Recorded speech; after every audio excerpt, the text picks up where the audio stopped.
push you like a locomotive on a motherfucking bender. Dropbear and Panda. Welcome to Dropbear and Panda, Save the world. episode 35.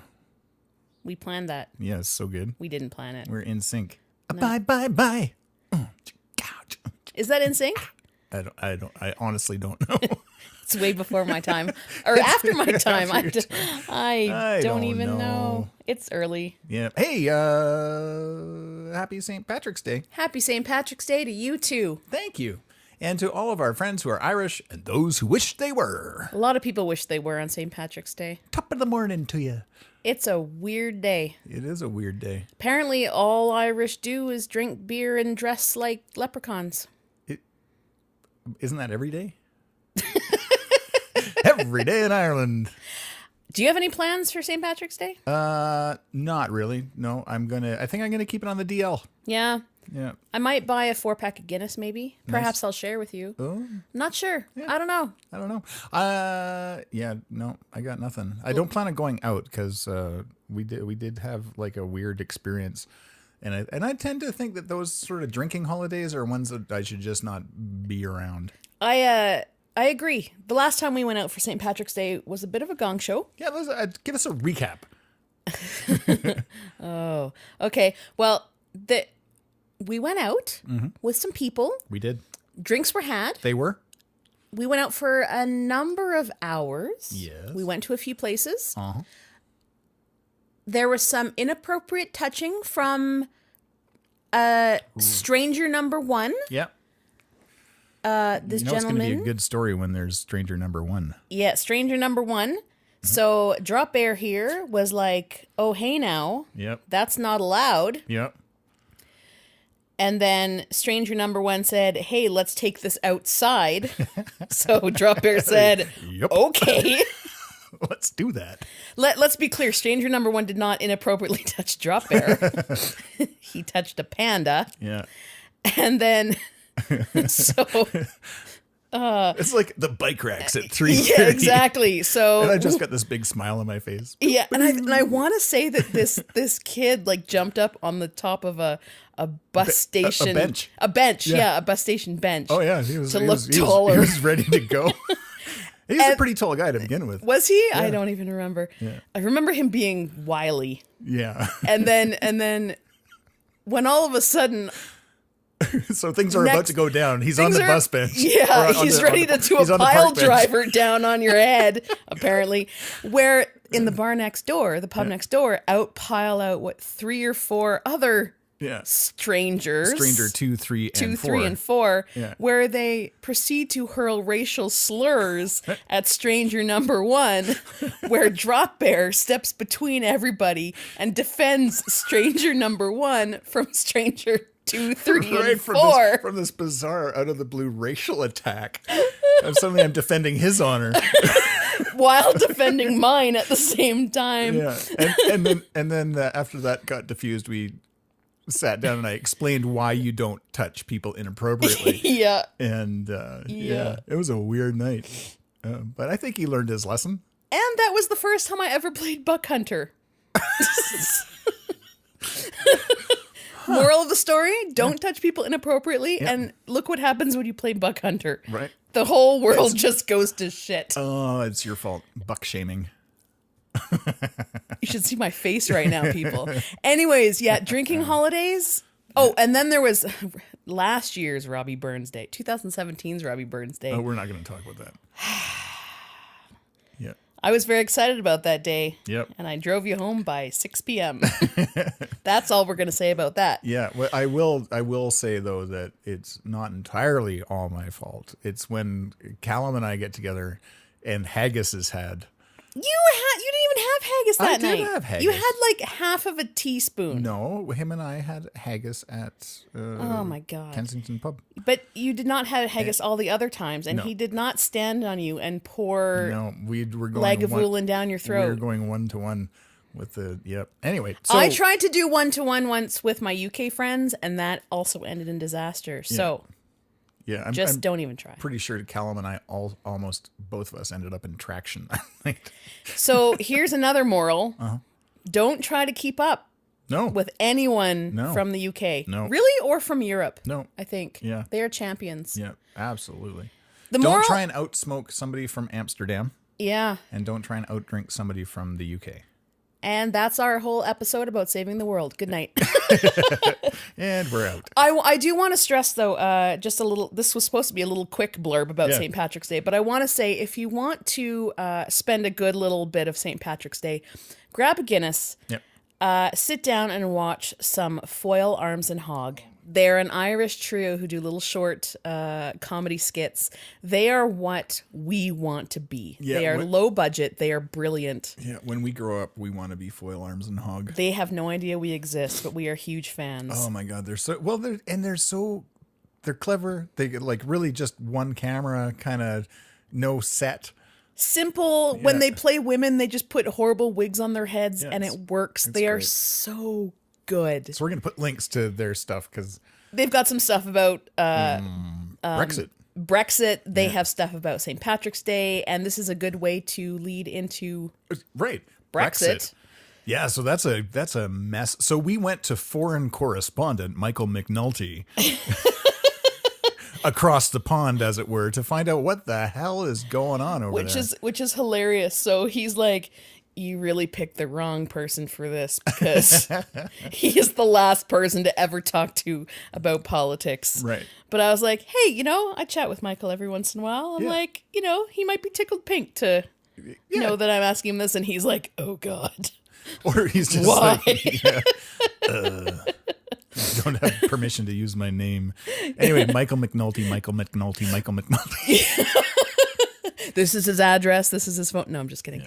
Yeah. So besides the Foil, Arms and Hog Brexit video, which is brilliant, and it would probably tell you everything you need to know. Yeah. I'm also going to give you a quick lowdown from Michael here, which is pretty simple, but I figured I'd get an Englishman's point of view. Totally. I think we're getting a lot of the same kind of information. It seems like what we're hearing is real.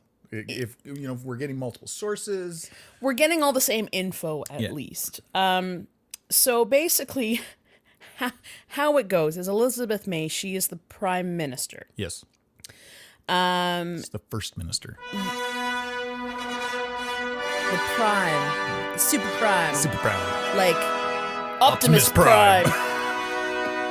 She put in 2 manifestos to leave with a deal, and both were turned down by the MPs. Manifesto is a weird word for that. I know. When I think of Communist Manifesto. Yeah, I think of like Ted Bundy. So I'm thinking that means Bundy, Unabomber dude. Ted Kaczynski. I think of Ted Kaczynski when I think of manifestos. And who is Ted Kaczynski? The Unabomber. There's a lot of manifestos out there. I know. I think of like the Communist Manifesto. Oh yeah. But a lot of terrorist weirdos put out manifestos. It's like, it's because they're all. We're gonna get letters from terrorists now. God, thanks, Panda. You made a pretty good cowboy yourself, Hans. Oh, yes. What was it you said to me before? Yippee-ki-yay, motherfucker. Can we get happy letters from people? Just one. I want a communist sound in there. Just send us the letter R. I open it up. It's like a P. Not a P, but a P. Oh, never mind. That's in Russia. So I think it's like little deals, right? Like, all right, we're leaving the EU. We want a divorce. I'm not happy in this relationship. So we would like this kind of deal with taxes. We want a 13% tariff super duper on trucks. It's like I'm sitting in front of Michael McNulty right now. No, this is Elizabeth May. Oh, sorry. Wow. Just kidding, Michael.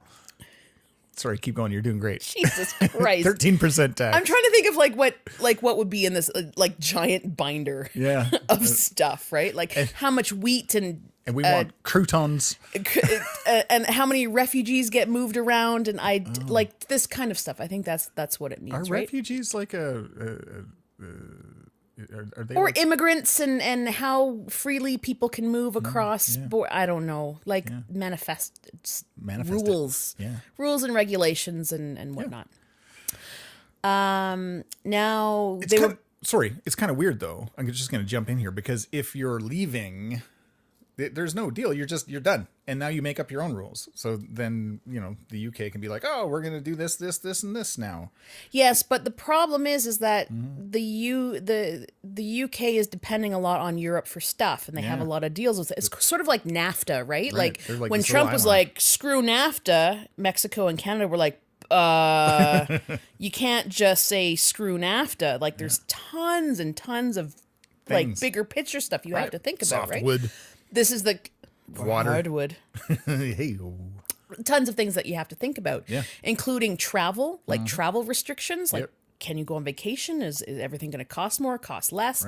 Right. People who can, I have a friend whose parents live in Spain and don't have to pay certain taxes. Now they're going to be like, that's going to change because the UK doesn't want people staying there for free, but it means that they're not going to be able to stay in Europe for free.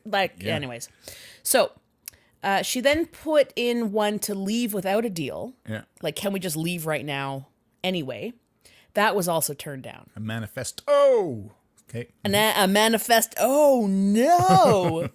So she's basically put in all these manifestos, and the MPs are like, nope. Maybe she should just send an email instead of a manifesto. So Parliament has now put in a motion to delay the leave, but now it's up to the other nations to decide whether they're okay with that as well. Weird. So I'm looking at this like a divorce, right? Like the dude is like, oh, I don't love you anymore, baby. Like you're just too much for me, even though you've helped me with all this stuff. You've paid for my tuition. Yeah. You've helped me through school, and now I'm a doctor, and I don't want you anymore. See you later. Yeah. And now he's like, oh, I can't find a really nice apartment. Can I just move back in for a couple months so I can get myself on my feet? And she's like, nuh-uh. I already got my pool boy coming in. Right. You dead to me. Did you just Z-snap there? I just did a little bit of a snap. Like, you dead to me. You go out on your ass. Or she can be like... You sound so European just there. I don't know. I'm like, I had 8 different accents in there all at once. And you know what I mean? Yeah. So that you could be like, no, fuck you. Yeah. You have no deal. Yeah. Which... I don't know whether that's bad for everybody or not. Well, we will find out. So I would like to make a wager. You lose all wagers with me. I know. So, which I totally just jinxed myself. Yeah. So I would like to suggest that the UK will not Brexit. They're going to Brex on. They're going to Brex in. But they can't technically do that because the majority of the UK voted to leave. I wonder if they'll have another referendum or, they might. Or a plebiscite or whatever they do. Yeah, they might. That would cost a shitload of money. So might be good to like double check. That's the thing about democracy is you can change your mind. You can change your mind. You can go back and say, "Are you sure?" Yeah. Now that you've had some time to think about your choice. Yeah. Do you really want to do this? Oh yeah, and another referendum would be great. I mean, you can't have an election because then the Conservatives would be like, "Oh, we've just lost all our seats," because they would rather keep their seats than lose Brexit or not lose Brexit. I don't know. So the biggest issue at the moment, Michael says, is uncertainty. So nobody knows what to do. It's like, you know what? Either stay or go. Yeah, pick a... Like The Clash said. Yeah. Just listen to The Clash guys. There you go. They're from That's all you need to know. Exactly.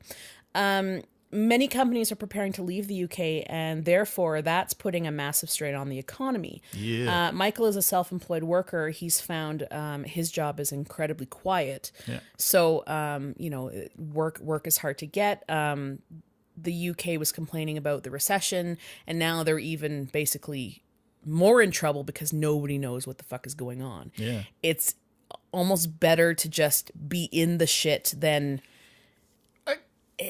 not really knowing because nobody knows what to do. Because if one thing happens or the other, then everyone's either going to be scrambling to do. Yeah. It's hard. I think the issue is the in-between parts. Like, it's kind of like, it's like getting in a fight. The before a fight really sucks. Like, you don't know what's going to happen, who's going to throw the first punch, how is it going to go down. Once you're in the fight, is easy to deal with. Like, that is a thing that you just manage, right? Uh-huh. But it's that in-between part, that waiting, that sucks so much. Because you just rip a Band-Aid off. Right. You don't know which way it's going to go. So either, Brexit or Brenter, whatever, do your thing. So good luck, UK. We love you. We know that we support you no matter what you do. And he said if it went referendum again, he says he's pretty sure that it would be stay. Yeah, he thinks the answer would be to stay. He hasn't heard much about Southern Ireland and Scotland. However, he said he thinks the Scottish are thinking about attempting to separate again. Because this, as you remember, Scotland said no, we want to stay in the UK. Yeah, they can't exactly float off, right? But using my quote finger, stay in the UK. Yeah. And then Brexit happens, and then Scotland was like, "What? No, we want to stay in the what the." So now everybody's confused. So Scotland's like, "Well, we want to stay with the EU, but if the UK is leaving, then I guess we don't want to stay with the UK. So we're kind of fucked." Yeah. So it's a weird fractured world. Now, Northern Ireland they're staying. Northern Ireland is their EU? own. Their own thing. Right? So they're in the EU. Southern Ireland. So there's some border stuff that's happened between Northern Ireland and Southern Ireland, from what I understand too. So that's a whole mess from like this ever. Yeah. So anyways, UK and Ireland, Northern Ireland, we love you guys, and good luck with whatever it is that you decide to do. We Canadians are watching to the south. Mm-hmm. And over the pond to the east with sheer amazement and perplexed. I wouldn't say amusement because it's... I will say that I'm very grateful that marijuana is now legalized. Because suddenly everything makes so much more sense. Did you get your gummy bears figured out? I did, yeah. And I've decided the gummy bears are not for sleeping.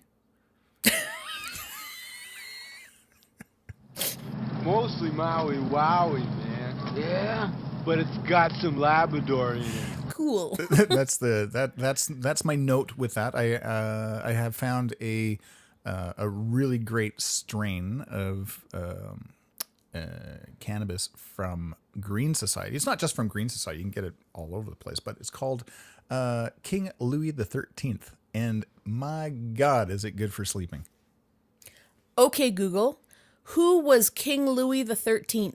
According to Wikipedia, Louis XIII was a monarch of the House of Bourbon who was King of France from 1610 to 1643 and King of Navarre from 1610 to 1620, when the crown of Navarre was merged with the French crown. Oh, there you go. Makes so much sense now. Did he do anything exciting? I don't know why they ended up calling it that. And I should have some knowledge around, this particular strain is it's a combination. It's a combo, but it's an indica combo strain. Anyway, so it's I will leave it at that. So that's a thing. There. Yep. Okay, Google. Did Louis XIII do anything important? Here's a summary from the website biography.com. Born on September 27, 1601, in Fontainebleau, France, Louis XIII of France was the oldest son of King Henry IV and his second wife, Marie de Medici. Religious tensions between Catholics and French Protestants, known as the Huguenots, had been running high for years. Ah, well, now you know. So he was born. That's what he did. Well, now this is from leafly.com. King Louis XIII might be most famous for making wigs on men de rigueur for the French aristocracy. But in Southern California, the name will bring to mind a popular indica-dominant strain of marijuana. This strain announced itself, as many people did in the 1600s, by its smell. The difference is this monarch's odor is one that's meant to be enjoyed. Its dense nugs have overwhelmingly piney smell with an earthly musk that will have you thinking of your last forest adventure. It's bred in part from OG Kush. Yeah. Louis XIII has very similar spicy Kush aroma, good for insomnia. This strain often tests at 20% THC. So I have a couple comments. Yeah. Number one, I'm sure Louis XIII would be thrilled. Mortified. Number two, when I get a whiff of it, yeah, I do not think of my last outdoor adventure unless it involved a lot of smelly skunk butts. But I'm not a connoisseur, so there you go. Anyway, that's all. Yeah. So anyway, I guess so. I will say, and I'm going to caveat this with, I am I've got a medical marijuana thing, so it's not just recreational. For insomnia, it is amazing. Like, I have never slept this well in probably my entire adult life. Huh. Yeah. Huh. Yeah. It's about time. Yeah. It's good. So gummy bears, not good for sleep. So glad we have so many of them. Yeah. Recreational gummy bears. Oh, but I did decide, I think what I'm going to do is I'm going to learn how to make my own gummy bears and make it out of Louis the 13th. I'm going to have little Louis the 13th gummy bears with fancy wigs.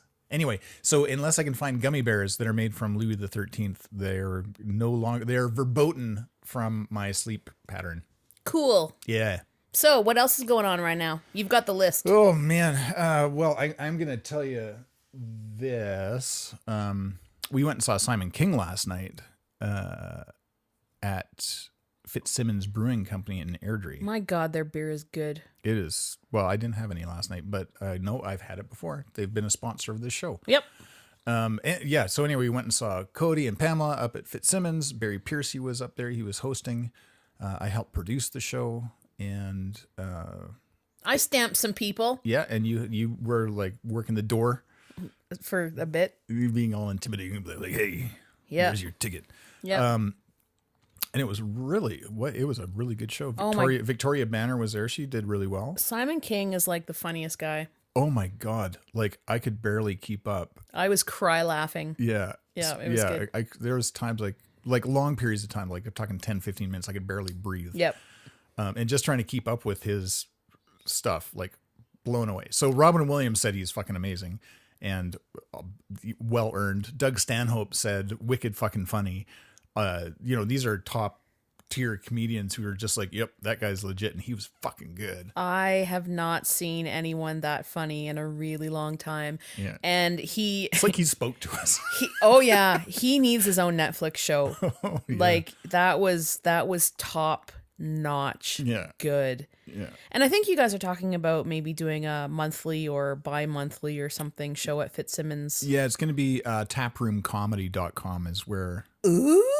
Yeah. That's fun. Yeah. Right. And right now, I think if you go there, you just end up at an Eventbrite page because I just forwarded the domain there, but we'll end up with a proper page. And it's a monthly. It'll be a monthly thing up in Airdrie. Mm-hmm. Bring in some great comedians. And oh my God. So my takeaway from Simon King last night was, I mean, so many things, but,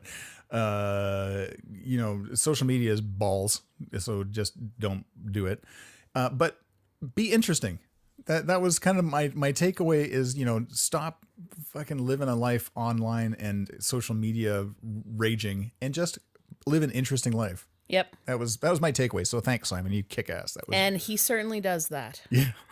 He certainly does that. I'll say. Oh my gosh. Just brilliant. Yeah. Like the way his mind works though, it felt familiar because I feel that we go through very similar, whip pans over to these weird little non sequiturs that.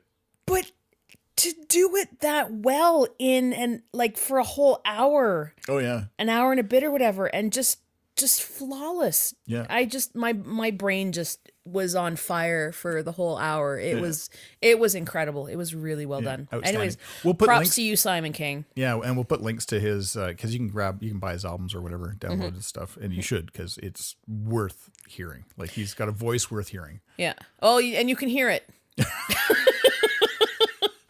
He's a loud man. They probably heard him in Red Deer. Right. So speaking of cool people who are doing stuff, making their lives interesting and not just clicking likes on things. Yeah.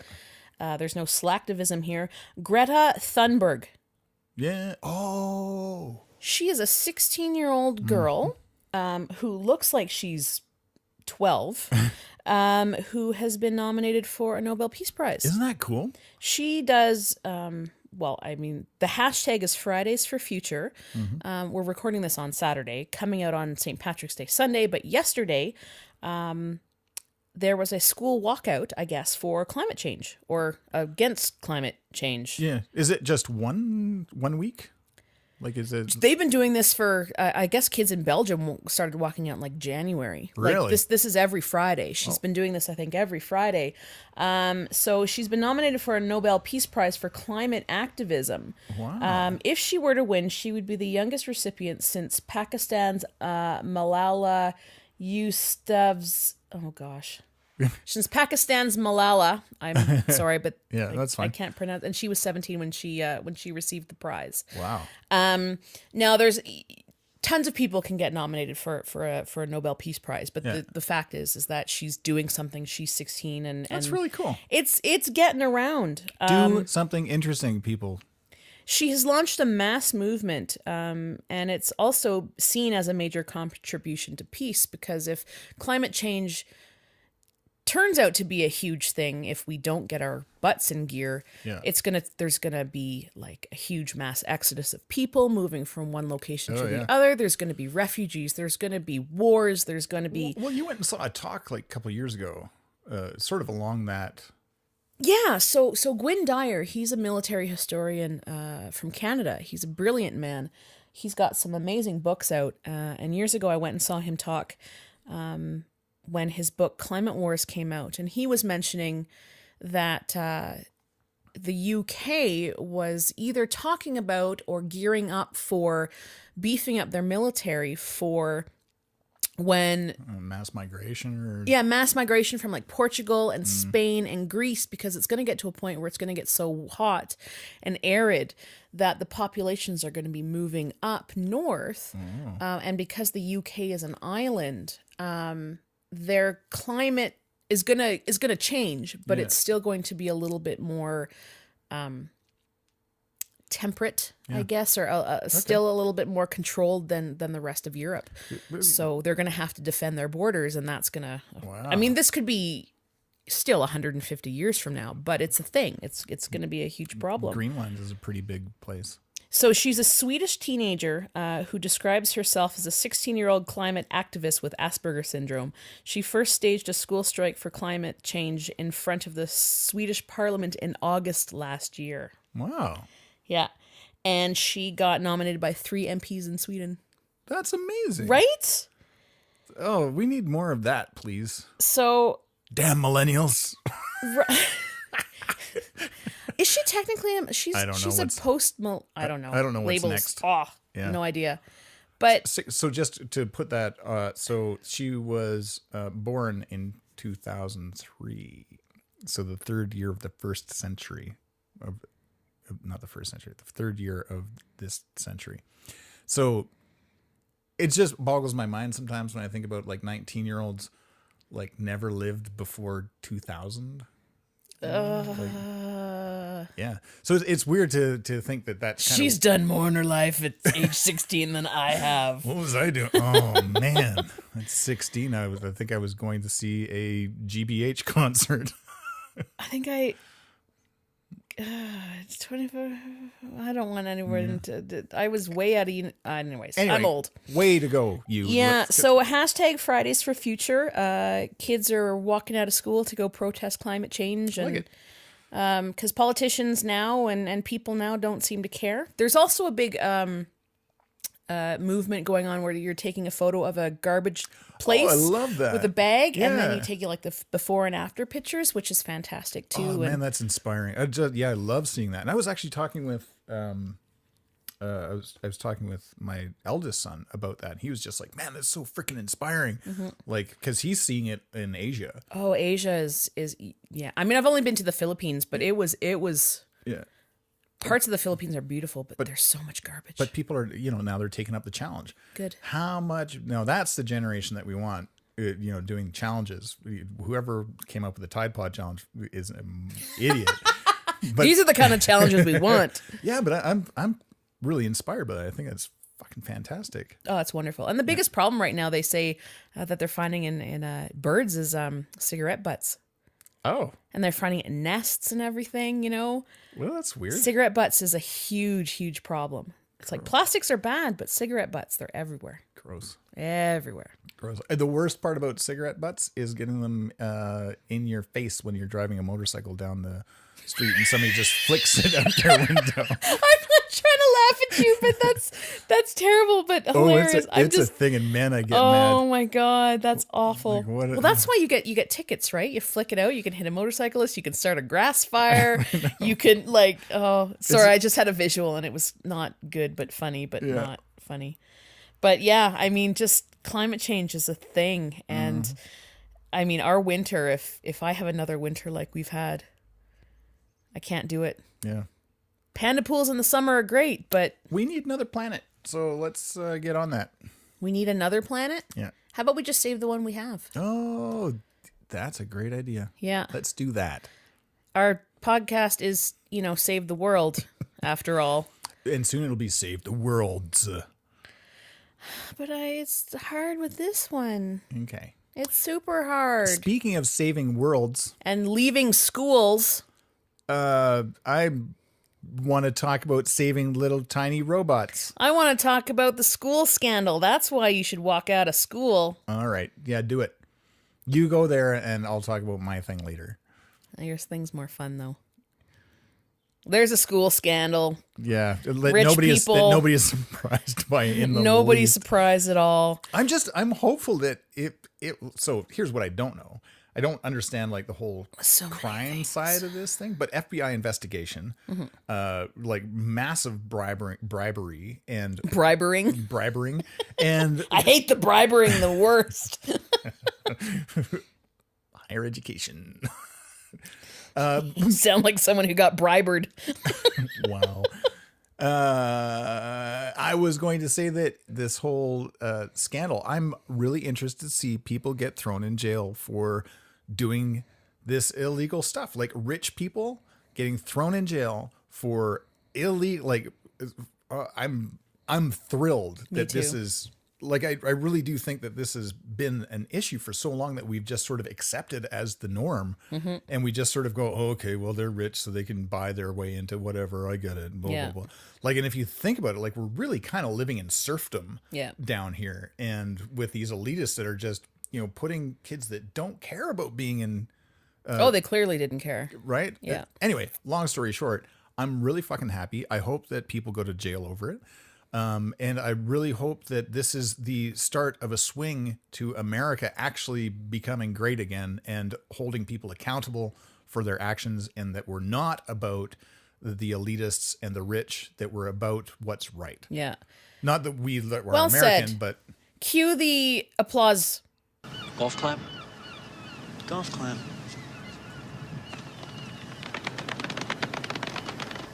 Thank you. You're welcome. Thank you. Thank you. I haven't looked up to see how long this FBI sting took. Yeah. I'd like to think that, when the American government in the White House tells the FBI that they're pieces of shit, basically, and the FBI is supposed to be protecting you. Yeah. And the FBI is like, well, it looks like entitled people are in the White House because they bought their way through. Yeah. Their daddy bought their way through. Now their kids, entitled kids who bought their way through, are running the White House, telling the FBI what to do. They have access to secrets they shouldn't have. Yep. It's gotten so bad that they're now in the White House. The FBI is like, you know what? This is all technically illegal. Yeah. Let's start from the beginning and figure it out and just squash it. Yeah. And let's see those school records of anybody who's in office. That should be, not only your tax return should be like right there, but you should know who's in office and what their academic record was. And you know what? If somebody was not good in school, because I wasn't great in school, up in high school, that's fine. You should be able to stand up and say, okay, this is who I am, and this is why, I'm here. Yeah. You shouldn't, as soon as you hide shit like that, then you're like, this is coercion at the worst level. And I think anyone should be able to be prime minister or president or whatever if you work really freaking hard and have the tutors and the help and the know-how and the chutzpah and the political science know-how, blah blah blah, right? I'm not certainly cut out for it, like never ever. Oh god, I would hate it. But you can work from the bottom up. I mean, if these parents really did love their kids and wanted their kids to be in those schools, you hire the best tutors you can get. And you kick their ass. You kick their ass. You don't raise them like that. Yeah. I mean, they just shortcutted their whole way. They spoiled these kids. A lot of these kids knew, I'm sure, what was going on. Some of them, I'm sure, didn't. Some of them were like, I passed my SATs. That's great. I'm flying through school. This is crazy. Yeah. Where there's actually somebody in the background just changing half of the answers on their exams, right? Or just greasing the palms of the person that's grading it or whatever. But I mean, when you're taking fake photos of being on the basketball team, you know that you're a part of this scandal, right? You know that you're cheating. But you're taking away spots from kids who deserve to be in that school. Absolutely. And a lot of people have complained that, schools also want to give a scholarships to minorities. You know, they're like, we want our native population to have a chance to go to school, which they wouldn't. It's not those kids who are taking away from the other kids going into school. Those kids are the kids who are smart and deserve to go to school, but they don't have the money to do it. Those kids deserve to be in school. It's the kids who don't give a shit, don't want to go to school, and have the parents buying it off are the ones who are taking away from the kids who are working hard to be in that school. Oh, yeah. Fuck those guys. Yeah. Kick them out. Send them all to prison. Yeah. Because, I mean, fines aren't going to do it because they'll just pay it off and then they'll go off and be on their yacht and be happy. And apparently some of the kids are losing their, like, Sephora money photo contracts and stuff. Like some of them have, modeling contracts or like they have a makeup line and stuff and they've lost them. Good. Because the people who buy the stuff is like, I don't want. Well, it's our vapid fascination with wealth and things, and I'm fed up with things and wealth, and I hope we're on the edge of a renaissance where we're getting back to things that matter and people and Anyway, so anyway, glad to see that the FBI is kicking ass and taking names. Yeah, and just because it's always happened doesn't mean it should have happened or should continue happening. Nope. So I'm glad something's going on. Yep, I'm super happy about it. Yay! I think it's great. Yay! So yeah, speaking of Neebs.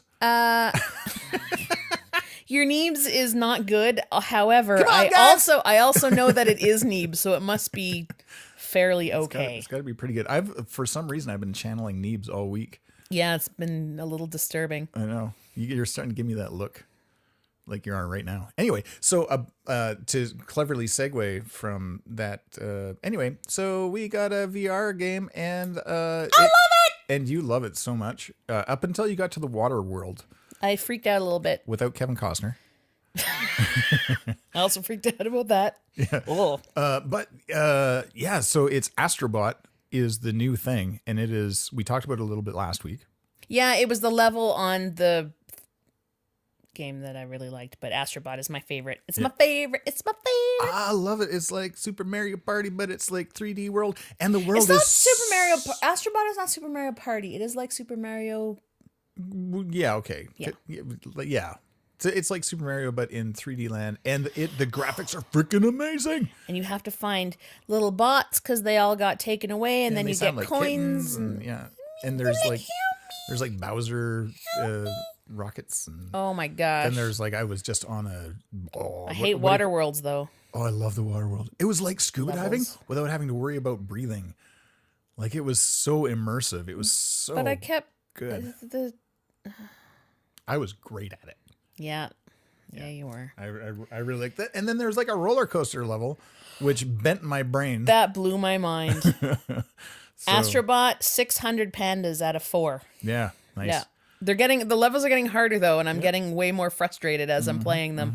But on the flip side, VR does give me a headache. Yep.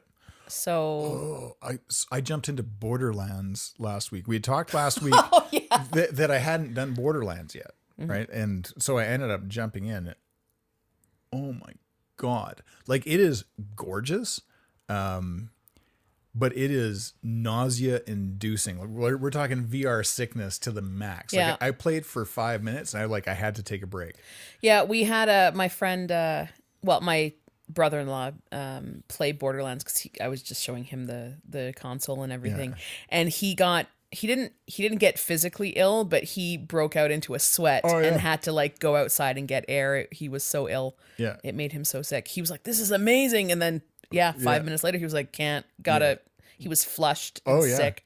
No, and somebody was telling me that your brain thinks that you're being poisoned is what ends up happening. And I don't know that that's true, but that's anecdotally, that's what I heard that the science says that's what VR sickness is as your brain's trying to reconcile, all this movement that your inner ear is not experiencing. It goes into panic mode saying that you've been poisoned and trying to figure shit out. And that's why that some VRs have that transporter movement. Right. Like we were complaining about last week like that we hated so much. Arizona Sunshine. Yeah, to help you with the motion sickness. Now, Astrobot I recommend for people who aren't great at games. Yeah. Like me. I mean, I'm not really good at it. You're much better at the logistics of the controller than I am.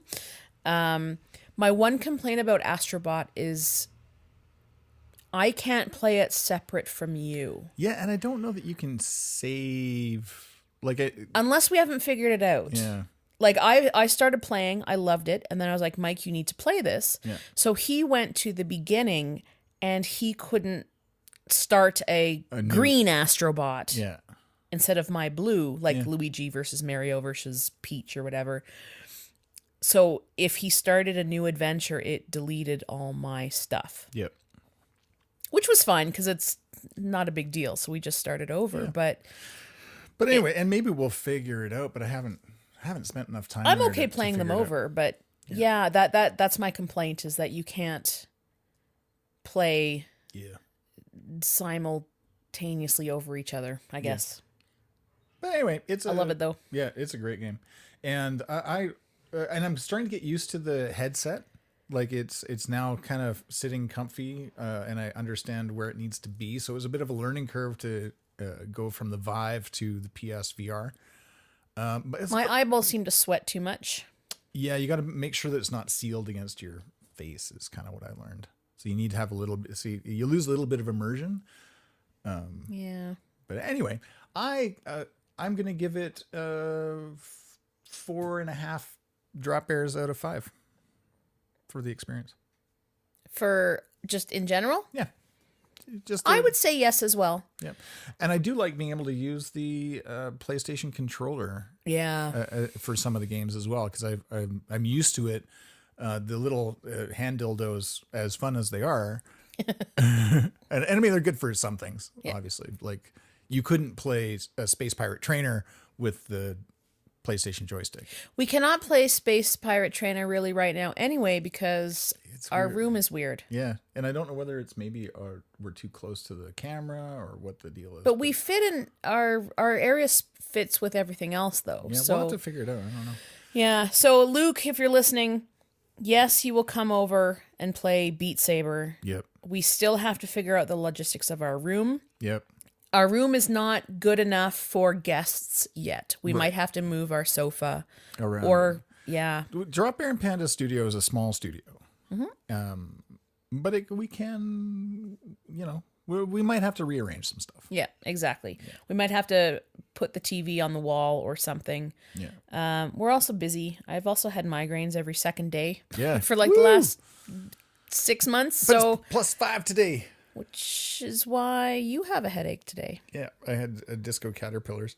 Yeah. Which I killed with 2 ibuprofen and 1 Tylenol. They should be our sponsors. Ibuprofen.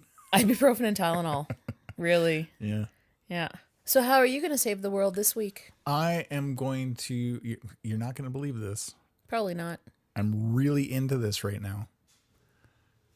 Composting and recycling. Sorting all of it. I'm loving it right now. Is it because we can finally get into our backyard because the snow is melting? Yes, absolutely. We've got So we've got a green bin from the city for compost. We've got a blue bin from the city for recycling. We got a black bin from the city for garbage. And we hardly ever have any garbage in the black bin anymore. It's really cool. The blue bin is almost always full every week. And the compost bin is about half full. And they haven't collected all winter, which is cool. Makes sense. And friends of ours did a commercial for City of Calgary's white bin, which will... I was actually going to say, but we don't have a white bin, City of Calgary. But yeah, where's our white bin? Yeah, I didn't want to like rain on your parade there. Yeah, but I'm so into this little under the sink compost bin with little compostable like bags. Yeah, I don't know why. I fucking love it because I hate throwing stuff in the garbage. Like it bothers me to know that it's just going to go to a landfill and it just becomes an issue. The little compostable thing though is very small. It is, but very small. It ends up working out for about a week. I fill it in a week, especially when I'm cooking with vegetables and stuff like that. I'll just yeah. And the recycling, and here's what I need to get better at. I need to get better at taking so many things. I need to get better at taking our Safeway bags, the fabric ones, to Safeway. Oh my gosh! And stop getting plastic bags. Now I'm Yeah. recycling the plastic bags, but they're still I got to stop that. So that's what I'm going to do to save the world this week. Boom. Boom. And I'm going to inspire others to do the same. So do that. Do it. Do it. How are you going to save the world this week? I think that I did a purge of some stuff when we moved. I think I'm going to do another purge and take a bunch of clothes that I haven't worn since we moved, because that's kind of how you do it, and take them all to the Goodwill. Nice. I think. Or one of the clothing drop-off boxes, because there's like a few in the neighborhood. I think that's what I'm going to do. That's great. Yeah. I like it. Because, if you don't wear certain clothes for like 6 months, you're clearly not going to wear them. So Right. Well, you might as well give it to somebody who can. Yeah. And, give yourself room for other things. And if I'm not going to wear them, why wouldn't somebody else? Yeah. Nice. Yeah. That's what I'm going to do. Alrighty then. So I'm Dropbear. I'm Panda. And this has been Dropbear and Panda. And okay, Google. Bye, Google. I'll be here. Saving the world. One question at a time. I do want to, actually, before we sign off entirely, we went and talked with OK Google about Johnny Depp's waist size. Do you remember that episode? And do you remember that? My apologies. I don't understand. Okay, it's not about you right now. So we had asked about Johnny Depp's waist size, and it didn't know. But then the next time was when I was editing the episode, and it heard that question. It knew. It's because it learns. It learns. It learns. Okay, Google, what's Johnny Depp's waist size? On the website celebrityinside.com, they say, waist size 34 inches, biceps 17 inches. Isn't that crazy? That's not what I want to know. Ayo. I've been Panda. I've been Dropbear. This has been Dropbear and Panda. Save the world. Episode 35, some assembly required. Might lead to spontaneous loss of limbs. This podcast was recorded at the Dropbear and Panda Kensington studio. Special thanks to Emre Cords for the kick-ass theme music. Don't forget to subscribe. It's Dropbear and Panda, yeah.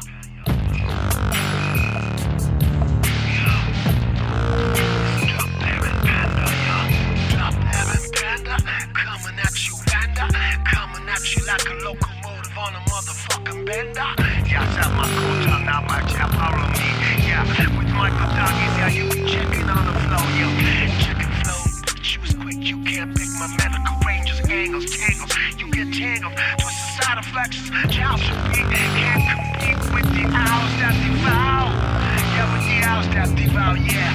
Yeah, it's a Dropbear and Panda, coming at you right now. Dropbear and Panda, coming at you right now. Dropbear and Panda, coming at you right now. It's like a locomotive filled with autonomous chopper. Dropbear and Panda, coming at you right now. It's like a locomotive filled with autonomous chopper. Dropbear and Panda.